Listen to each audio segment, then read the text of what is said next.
नमस्कार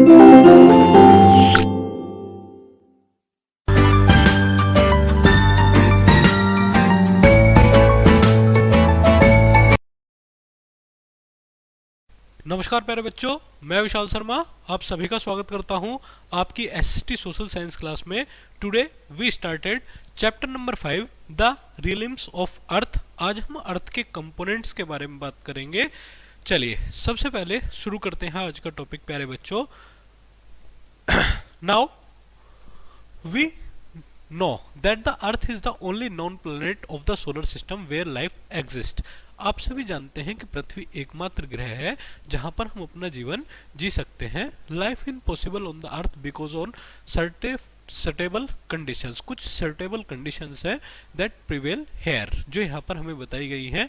land, water and air, यानी कि अगर यहाँ पर जमीन और पानी और हवा ना हो बच्चों तो हमारी जो लाइफ है यहाँ पर सस्टेन नहीं कर सकती।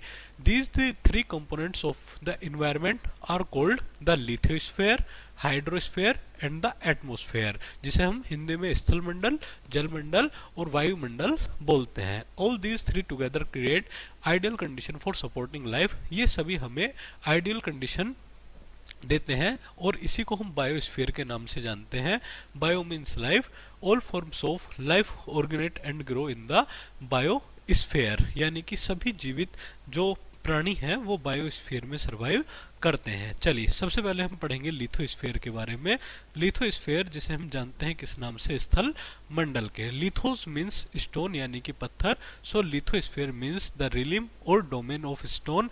The surface of the earth which is composed of solid rocks and soil is called the lithosphere, जिसे हम सॉलिड रॉक्स से जो बना हुआ, चट्टानों से जो बना हुआ है उसे हम बोलते हैं क्या बच्चों, lithosphere. The top layer of the lithosphere is crust. जैसे अगर हम बात करें पृथ्वी की सबसे ऊपरी परत जो आपकी होगी वो क्रस्ट होगी। The crust is thicker in the continents and comparatively thinner under the oceans. The highest point of the lithosphere, the Mount Everest in Nepal, यानी कि जो जमीन का सबसे ऊंचा भाग है उसी को हम बोलते हैं क्या बच्चों, क्रस्ट बोलते हैं। और सबसे ऊंचा जो पार्ट है वो 8,848 मीटर, जो समुद्री सी लेवल से जिसकी ऊंचाई है, जो आपके नेपाल में माउंट एवरेस्ट के नाम से जाना जाता है। And the deepest point is Marina trench in the Pacific ocean. और सबसे गहरा जो पॉइंट है वो मैरिना ट्रेंच है, जिसकी जो गहराई है 11,000 मीटर्स, जो आपकी ओशन फ्लोर से मानी जाती है। चलिए आगे देखते हैं। 70% यहाँ पर पानी है और बचा हुआ 29% यहाँ पर लैंड सरफेस है। लार्ज लैंड मैसेज और कॉल्ड कॉन्टिनेंट्स, यानी कि जो आपका पृथ्वी पर आपके जो जमीनी भूभाग हैं बड़े स्तर के, उन्हें ही हम कॉन्टिनेंट या महाद्वीप के नाम से जानते हैं। और उनकी संख्या है प्यारे बच्चों 7। उन्हीं के बारे में हम बहुत अच्छे से यहाँ पर पढ़ेंगे। चलिए सबसे पहले आपको थोड़ा सा यहाँ पर स्टडी करना है। नंबर 1 एशिया, जो आपका सबसे बड़ा महाद्वीप है। उसके बाद आपको अफ्रीका महाद्वीप देखने के लिए मिलेगा, उसके बाद नॉर्थ अमेरिका, उसके बाद साउथ अमेरिका, उसके बाद आपको यहाँ पर यूरोप देखने के लिए मिलेगा। साथ ही साथ अंटार्कटिका महाद्वीप आपको देखने के लिए मिलेगा। Arctic, south ocean, south Atlantic यहाँ पर इसमें शायद कवर नहीं किया हुआ है। इसके अलावा अंटार्कटिका और इसके साथ ही साथ ऑस्ट्रेलिया महाद्वीप आपको पढ़ना पड़ेगा। चलिए सबसे पहले हम एशिया महाद्वीप के बारे में पढ़ेंगे। Asia is the largest continent, यानी कि दुनिया में पूरे विश्व में सबसे बड़ा कॉन्टिनेंट है और 1/3 ऑफ टोटल लैंड मास, यानी कि पूरी दुनिया का लगभग 1/3 भूभाग इसके पास है। It lies in the northern hemisphere, northern hemisphere में है। It is separated from Europe by the Ural mountains, यानी कि यहाँ पर आपको यूराल माउंटेन्स देखने के लिए मिलेगा, जो यूरोप को एशिया से अलग करता है। Asia and Europe are together considered to be single continent name Eurasia, और हम इन दोनों को मिला करके एक सिंगल नाम भी यूरेशिया के नाम से जान सकते हैं। चलिए नंबर 2 पढ़ते हैं। अफ्रीका महाद्वीप के बारे में पढ़ेंगे। Africa is the second largest continent, Africa दूसरे नंबर का सबसे बड़ा कॉन्टिनेंट है। It lies both in the northern and in the southern hemisphere. This continent is separated from Asia by the Suez canals, यानी कि स्वेज नहर के द्वारा ये आपका अलग होता है। The equator passes through the continent, यानी कि इक्वेटर यहाँ से गुजरती है। चलिए आगे बढ़ते हैं। North America is third largest continent, North America तीसरा सबसे बड़ा कॉन्टिनेंट है। It also lies in the northern hemisphere, ये भी नॉर्दर्न हेमिस्फेयर में है।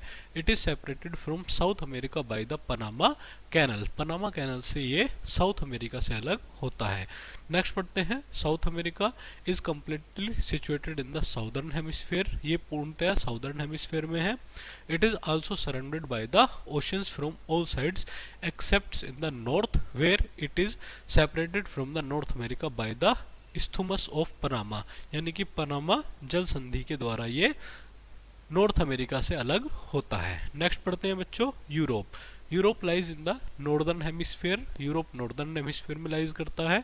It is surrounded by water bodies from three sides, यानी कि ये तीन तरफ से पानी से घिरा हुआ है। The Arctic ocean in the north and the Atlantic ocean in the west and the Mediterranean sea in the south. Antarctica also lies in the southern hemisphere, ये भी आपका दक्षिणी हेमिस्फीयर में है। Has the South Pole of at its centre, और इसके centre में south pole है। इट इज परमानेंटली फ्रोजन, हमेशा आपको इसमें बर्फ देखने के लिए मिलेगी, इसलिए हम इसको व्हाइट कॉन्टिनेंट के नाम से भी जानते हैं। नेक्स्ट हम देखते हैं ऑस्ट्रेलिया। ऑस्ट्रेलिया हमारा स्मॉलेस्ट कॉन्टिनेंट है। It is completely lies in the southern hemisphere. It is also known as the island continent, और इसलिए हम इसको आइलैंड कॉन्टिनेंट के नाम से जानते हैं। चलिए मेजर लैंडफॉर्म्स हम देखते हैं कि हमारी जो अर्थ है बच्चों उस पर हमें क्या क्या मेजर लैंडफॉर्म्स देखने के लिए मिलेंगे। सबसे पहले हम पढ़ेंगे माउंटेन्स। यहाँ आप देख रहे हैं माउंटेन्स आपको देखने के लिए मिल रहे हैं, या आपको प्लेट्यू देखने के लिए मिल रहे हैं, पठारी क्षेत्र देखने के लिए मिल रहे हैं। Mountain is raised portion of the land surface. It is mostly rocky in feature. Its upper most projected point is called a peak. इसके सबसे ऊपरी भाग को हम पीक या चोटी के नाम से जानते हैं। Mountains are generally high and often have painted peaks which are covered with snow, यानी कि इसका जो ऊपरी भाग है वो हमेशा बर्फ से ढका रहता है। Mountains are the store houses of valuable granite, sandstone and marble that are used as building materials. जो आपका building materials बनाने में यूज होते हैं, बहुत सी चीजें यहाँ पर मिलती हैं। चलिए नेक्स्ट हम पढ़ेंगे बच्चों प्लेट्यू। प्लेट्यू यानी कि जिसे हम बोलते हैं पठार, यानी कि ऐसा एरिया जो ऊपर से क्या हो बच्चों प्लेन हो। Plateaus are also known as the tablelands. They have broad and flat tops. Nearly 40% of total land surface of the earth is made of plateaus. यानी कि लगभग 40% एरिया पूरी पृथ्वी का किस नाम से जाना जाता है बच्चों? प्लेट्यू कवर करता है। Most of the plateau has rich sources of minerals like iron, gold, etc. यानी कि प्लेट्यूज में आपको क्या देखने के लिए मिलेगा बच्चों? बहुत से रिच सोर्सेज देखने के लिए मिलेंगे। The plateau of Tibet of the north of the Himalaya is the highest plateau of the world. It is also known as the roof of the world. यानी कि पूरी संसार की छत के नाम से हम तिब्बत के पठार को जानते हैं। नेक्स्ट पढ़ेंगे हम प्लेन्स एरिया, और प्लेन्स एरिया में हम क्या पढ़ेंगे बच्चों? प्लेन्स एरिया जो आपका बिल्कुल जहाँ समतल भूमि हमें देखने के लिए मिलती है। Plains are the flat surface with very gentle slopes. Most of the plains are formed by rivers and their tributaries, यानी कि नदियों और उनकी सहायक नदियों के द्वारा लाए गए जो अवसाद हैं उनके द्वारा इस एरिया को क्रिएशन होता है। The rivers erode the rock and carry materials which they deposit on the plains. They deposited material consisting of sand, silt and clays called alluvium, यानी कि जो भी मिट्टी, बालू, पत्थर लेकर के नदियां आती हैं उसे हम एलुवियम के नाम से जानते हैं। Thus the plains formed by rivers called alluvial plains, और इसलिए हम इस एरिया को एलुवियल प्लेन्स के नाम से जानते हैं। चलिए आगे बढ़ते हैं बच्चों। हाइड्रोस्फीयर, अब थोड़ा सा हम पानी वाले क्षेत्र के बारे में पढ़ेंगे। Hydrosphere is the realm of water and covers almost 3/4 of the earth surface, यानी कि पूरी पृथ्वी का लगभग 3/4 भाग पानी है। The earth is also called the water planet, इसलिए पृथ्वी को वाटर प्लैनेट के नाम से हम जानते हैं। All the water bodies such as the oceans, seas, rivers, lakes and ice sheets, the underground water and the water vapours come in the hydrosphere, यानी कि बहुत सी चीजें हाइड्रोस्फीयर में आती हैं। चलिए नेक्स्ट देखते हैं द वाटर साइकिल। जल चक्र के बारे में हम यहाँ पर पढ़ेंगे। यहाँ आप देख रहे हैं बच्चों कि ये जो ग्राउंड वाटर है, यहाँ सूरज के कारण आपका जो पानी है उसका एवेपोरेशन होता है और उसके बादल बनते हैं, और कंडेंसेशन की प्रक्रिया के बाद आपका प्रेसिपिटेशन होता है, यानी कि पानी बारिश आपकी पड़ जाती है। चलिए इसी को हम जल चक्र के नाम से जानते हैं। शुरू करते हैं। Water is formed in all the three state, solid, liquid and gas. पानी की तीन अवस्थाएं या तीन कंडीशन आप सभी जानते हैं। Three state of water together from the water और हाइड्रोलॉजिकल साइकिल, और इस पूरी प्रक्रिया को हम हाइड्रोलॉजिकल साइकिल के नाम से भी जानते हैं। Water cycle reflects the various forms of water in this cycle. Water passes through the process evaporation, concentration and precipitation, यानी कि इन तीन प्रक्रियाओं को हम एवेपोरेशन, कंसेंट्रेशन एंड प्रिसिपिटेशन के नाम से जानते हैं। समझते हैं क्या क्या हैं ये तीनों चीजें बच्चों। Water gets evaporated from the earth's surface due to sunlight and enters the atmosphere as water vapor. Water vapor rises high and gradually cools down and condenses to form water in the form of clouds, mist, fog, dew, etc., which depends upon the prevailing physical conditions of atmosphere. जो आपका atmosphere की physical condition पर निर्भर करता है। चलिए आगे बढ़ते हैं। When water drops get too heavy to remain suspended in the air, they fall down on the surface of the earth in the form of precipitation, यानी कि जैसे ही आपका वहां पर टेम्परेचर हाई होगा ऊपर, और वो कंसंट्रेशन की प्रक्रिया के बाद, संघनन की प्रक्रिया के बाद क्या होगा, बादल की जो पानी इकट्ठा हुआ है वो पानी के रूप में पृथ्वी पर बरस जाएगा। चलिए आगे बढ़ते हैं। कुछ ओशन हम पढ़ेंगे। सबसे पहले हम पढ़ेंगे पैसिफिक ओशन। पैसिफिक ओशन प्रशांत महासागर जिसे हम जानते हैं, ये पूरी दुनिया का लार्जेस्ट ओशन है बच्चों। It spreads over almost 1/3 of the earth surface. पूरी दुनिया का लगभग 1/3 पानी इसमें है।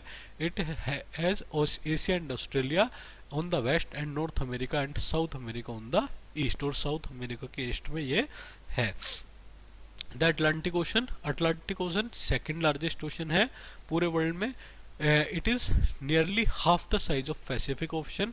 पैसिफिक ओशन का आधा हिस्सा है। The shape resembles the letter S, यानी कि इस टाइप से इसकी लुक आपको देखने के लिए मिलेगी। It covers about 1/6 of the total surface of the earth. पूरी अर्थ का 1/6 भाग ये कवर करता है। North America and South America are to its west and Europe and Africa are to its east, यानी कि अफ्रीका इसके ईस्ट में है। चलिए आगे बढ़ते हैं बच्चों। इंडियन ओशन भारतीय ocean covers about 1/5 of the ocean and sea, यानी कि 1/5 भाग पूरी समुद्रों का रखता है हिंद महासागर। The shape of it is almost triangular, यानी कि भारत के इस वाले एरिया में यहाँ जो आपको पानी देखने के लिए मिलेगा यही आपका इंडियन ओशन है। It touches the continents of Asia, Africa and Asia. This ocean has been named after our country Bharat, यानी कि भारत के नाम से इसी का नाम हिंद महासागर के नाम से जाना जाता है। चलिए आगे बढ़ते हैं। Arctic ocean lies to the north of the countries of North America, Europe and Asia. It is actually located within the Arctic Circle and has North Pole in its center, यानी कि North Pole इसके centre में है। The Arctic Ocean remains covered with a thick sheet of ice all around the year, और वर्ष भर ये आपका क्या है बच्चों, पानी से कवर हुआ रहता है। चलिए ocean water is not calm, शांत नहीं रह सकता समुद्र का पानी, उसके पीछे कुछ घटनाएं हैं। सबसे पहले हम समझते हैं टाइड्स। टाइड्स क्या है बच्चों, rise and fall of the ocean water, यानी कि समुद्र के पानी का ऊपर उठना और गिरना। It cause by the gravitational pull of the moon and the sun, यानी कि चंद्रमा और सूरज की ग्रेविटेशनल फोर्स के कारण ये क्रिएट होते हैं। चलिए उसके बाद waves are the rise and fall of surface water in the seas and ocean, they caused by the wind action. waves जो होती है आपकी हवा के कारण क्रिएट होती हैं। currents, winds and earth's own movement cause another movement of the ocean water which is called currents. currents are the horizontal movement of the sea water, यानी कि sea water का जो भी horizontal movement होगा वो क्या होगा, वो आपका currents होंगे। चलिए आगे बढ़ते हैं बच्चों। एटमॉस्फेयर के बारे में हम यहाँ पर पढ़ेंगे। Atmosphere is the envelope of the air all around the earth. Atmosphere also provides us air to breathe. The atmosphere extends about 600 kilometre above the earth surface, यानी कि पूरी पृथ्वी का लगभग 1600 किलोमीटर का एरिया क्या है, अर्थ सरफेस को count करता है। It contains all the gases which are essential for life. The presence of our surrounding the earth saves life on the earth from high temperature, यानी कि जो पूरी पृथ्वी को हाई टेम्परेचर से बचाता है। चलिए इसको हम पढ़ते हैं, कॉम्पोजिशन ऑफ गैसेज, यानी कि एटमॉस्फेयर, सॉरी, क्या क्या गैसेज मिलती हैं आप देख रहे हैं। 78% आपको नाइट्रोजन मिलेगी, 21% ऑक्सीजन और 1% अदर गैसेज यहाँ पर देखने के लिए मिलेंगे। The atmosphere is composed of gases, water, vapours and dust particles. The gases that from the mixture of air are nitrogen 78%, oxygen 21%. These two gases make up 99% of the total volume of the atmosphere. Other gases यानी कि carbon, argon, CO2, hydrogen from only 1% of the atmosphere constituents, यानी कि केवल और केवल 1% ये अपना contribute करती हैं। चलिए, nitrogen is require for the growth of plants, यानी कि पौधों की बढ़ोतरी के लिए, एनिमल्स की बढ़ोतरी के लिए नाइट्रोजन गैस बेहद जरूरी है। It is also needed to maintain the fertility of soil, यानी कि मिट्टी की उत्पादकता के लिए भी ये जरूरी है। Oxygen helps in the breathing of all forms of life. Carbon dioxide helps the plants to grow and their food. CO2 जो है वो हेल्प करती है किस चीज के लिए, प्लांट्स के ग्रो के लिए।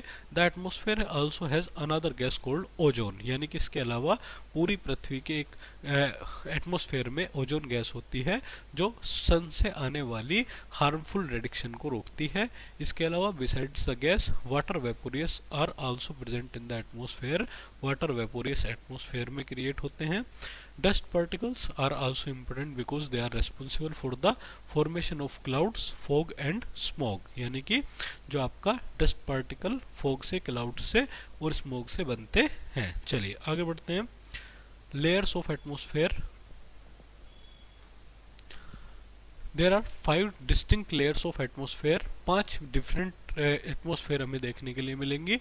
नंबर 1 सबसे ऊपर ट्रोपोस्फेयर, उसके बाद stratosphere, ionosphere, thermosphere and exosphere. The density of the air is not the same everywhere, यानी कि हवा का जो डेंसिटी है बच्चों वो हर जगह सेम नहीं हो सकती।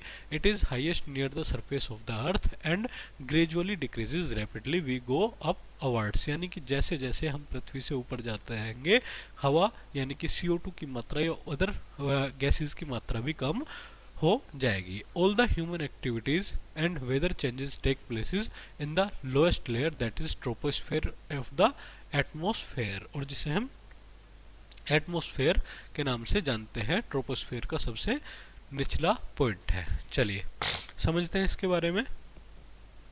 Atmospheric pressure, air experts pressure on the surface of the earth as it has weight.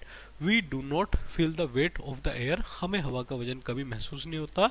The pressure inside and outside our bodies in the same, यानी कि हमारी बॉडी पर लगने वाला जो इनसाइड और आउटसाइड प्रेशर है वो सेम होता है। Height and temperature are the 2 factors responsible for change of our air pressure.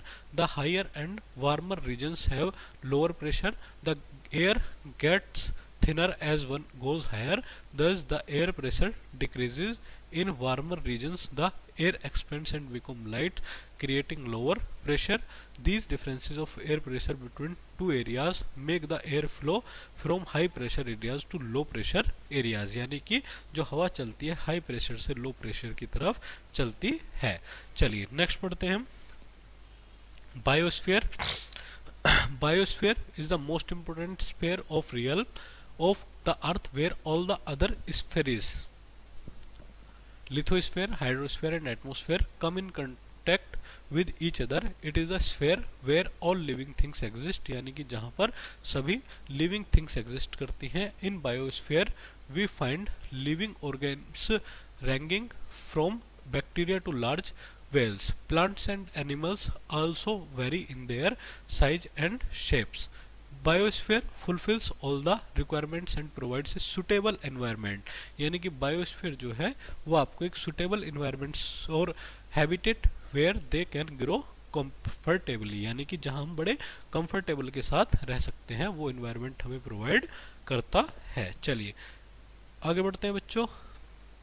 यहाँ थोड़ा सा हम समझते हैं, एक्सोस्फीयर है, यहाँ थर्मोस्फीयर है, यानी कि पृथ्वी से इन किलोमीटर के हाइट में देखें तो 10 किलोमीटर तक हमें ट्रोपोस्फीयर देखने लिए मिलेगा, जहाँ पर आपको माउंट एवरेस्ट दिखाई पड़ रहा है।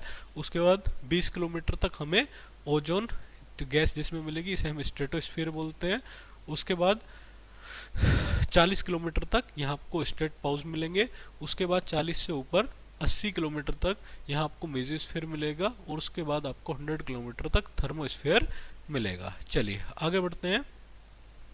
मैन एंड हिज इन्वायरमेंट, यानी कि मनुष्य और उसका environment. The environment in which we live includes all living things on land, water and air, यानी कि 3 जीवित विषय हैं, land, water and air. The different components of our environment are correlated and interdependent, यानी कि जो हमारा एनवायरमेंट है वो कोरिलेटेड है और इंटरडिपेंडेंट है। If one changes the other automatically undergoes the change, यानी कि अगर कोई भी चेंज होगा तो ऑटोमेटिकली सभी में चेंजेस आएगा।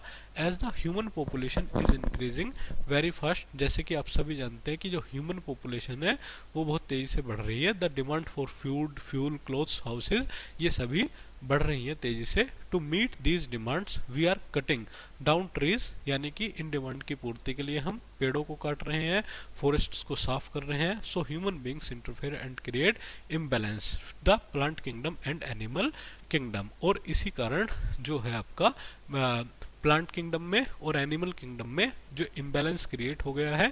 The aggressive human activities are responsible for the ecological imbalance, यानी कि इकोलॉजिकल इम्बैलेंस के लिए ये ह्यूमन एक्टिविटीज रेस्पॉन्सिबल हैं। Factories also discharge wastes into rivers and lakes, यानी कि जो आपका फैक्ट्रीज हैं वो नदियों और झीलों को भी प्रभावित कर रही हैं। As a result of these activities, और इन एक्टिविटीज के रिजल्ट के कारण soil erosion, floods, pollution of air, water, ये सभी क्रिएट हो रहे हैं। We must try to protect the natural balance of the environment on the earth, हमें अपनी पृथ्वी पर नेचुरल एनवायरनमेंट बनाकर रखना चाहिए, पेड़ों को नहीं काटना चाहिए, ज़्यादा से ज़्यादा पेड़ लगाने चाहिए। चलिए बच्चों, आज की क्लास हम यहीं ख़त्म करते हैं, मिलते हैं जल्द ही नई क्लास में। Thank you very much.